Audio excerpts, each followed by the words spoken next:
Cotonou, ville propre, faire de ce slogan une réalité. C'est la raison qui motive les membres de la COGEDA, coordination des ONG de gestion des déchets solides ménagers et de l'assainissement de la ville, à organiser périodiquement des campagnes de salubrité. Ce samedi 24 février 2018, armés de roues, de râteaux et de balais, ils se sont employés de bonne heure à redonner au quartier vaudier, le long des rails, son éclat. Comme Lantosa, directeur exécutif de la COGEDA. Dans chaque arrondissement, il y a des dépotoirs sauvages. Donc nous sommes en train de voir ça et ça nous indispose. Si bien que nous nous sommes dit que si on ne fait rien, les ordures vont nous tuer. Est-ce que vous voyez? Donc c'est pourquoi nous avons décidé en toute responsabilité de mener cette activité.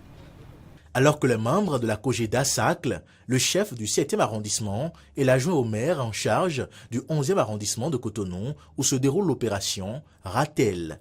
Pour Georges Raymond, c'est une question de responsabilité sociale. On est élu pour servir le peuple et nous sommes à pied d'œuvre pour rendre notre environnement sain et propre. On était ici il y a de cela 2 semaines et on a fait un bon travail. On fait des efforts. Avec tous mes chefs quartiers, chaque week-end, ils sont sur le terrain pour quand même nettoyer leurs environnements. La volonté y est, mais... Nous manquons de moyens. Nous aurions souhaité que les partenaires au développement nous viennent en aide.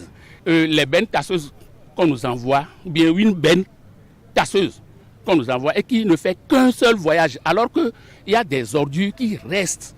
Elles se voient sous les bras. Séverin d'Almeida, patron du 7e arrondissement, reconnaît ces problèmes et rappelle l'impact attendu de cette présente campagne de salubrité. Nous faisions partie de ceux qui étaient l'initiateur de cette structure par le passé, il y a des décennies. Il se fait que, faute de moyens, effectivement, ils ont cessé d'agir entre-temps. Et nous sommes tous là pour impacter l'action et faire savoir à la population qu'il est temps que nous commencions par œuvrer pour l'assainissement de notre cadre de vie.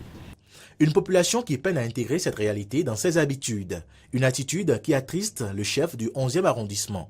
Déjà, 3 descentes sur ce même site, mais les citoyens veillent à le maintenir en situation de dépotoir sauvage.